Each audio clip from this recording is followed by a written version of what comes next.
মৰমৰ ছাত্ৰ-ছাত্ৰীসকল আজি আমি চেপ্টাৰ 1ৰ এটা টপিক লৈছো সেই টপিকটোৰ নাম হ'ব ষ্টয়কিওমেট্ৰি ষ্টয়কিওমেট্ৰি বুলি কওঁ আমি এই ষ্টয়কিওমেট্ৰি শব্দটো দুটা শব্দৰ ফলত সৃষ্টি হৈছে এই শব্দ দুটাৰ অৰ্থ প্ৰথম শব্দটোৰ অৰ্থ হ'ব কি মৌল আৰু দুই নম্বৰ শব্দটোৰ অৰ্থ কি মেট্ৰন মানে কি জোখা এইটোক বুজায় এতিয়া আমি ষ্টয়কিওমেট্ৰিক শব্দটোৰ অৰ্থ যদি বুজিবলৈ যাওঁ তেতিয়া এই দুটা শব্দ মিলি কেনে হ'ব তো কি হ'ব যে এতিয়া তোমালোকে কি গম পালা যে ষ্টয়কিওমেট্ৰিক শব্দটো দুটা গ্ৰীক শব্দৰ পৰা সৃষ্টি হৈছে এটা হ'ব ষ্টয়কিয়ন আৰু এটা হ'ব মেট্ৰন হৈ গ'ল তো এই দুটা তোমালোকে লিখি দিলো এতিয়া ইয়াতে আমি কাক বলে দিছো এতিয়া ষ্টয়কিওমেট্ৰিৰ অৰ্থ হ'ল ৰাসায়নিক বিক্ৰিয়া এটা দুটা বস্তু থাকে বিক্ৰিয়ক আৰু বিক্ৰিয়াজাত পদাৰ্থ এতিয়া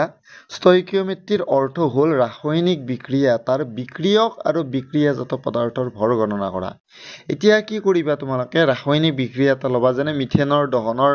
আমি বিক্ৰিয়াটো লৈছো যে মিথেনক দহন কৰিলে CO2 আৰু H2 উৎপন্ন হয় সেই বিক্ৰিয়াটো আমি প্ৰথমতে লিখি ললো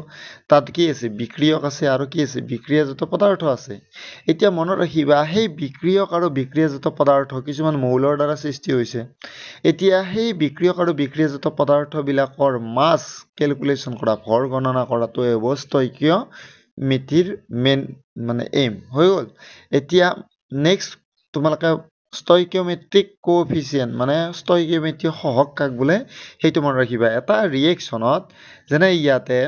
অক্সিজেনৰ আগত কি আছে 2 আছে সেইটো কম ষ্টয়কিওমেট্ৰিক সহগ ষ্টয়কিওমেট্ৰিক কোএফিচিয়েন্ট বুলি কওঁ আৰু মিথেনৰ আগত একো নাই তাৰ মানে 1 মোল আছে তো এইটোক আমি কি কম ষ্টয়কিওমেট্ৰিক সহগ মানে মিথেনৰ ষ্টয়কিওমেট্ৰিক সহগ কিমান ইয়াত 1 আৰু ঠিক এতৰে কাৰ্বন ডাই অক্সাইডৰ কিমান হ'ব 1 হ'ব আৰু H2 ৰ কি হ'ব আগত 2 আছে তো 2 হ'ব আগত যেটো সংখ্যা থাকে এইটোৱে ষ্টয়কিওমেট্ৰিয়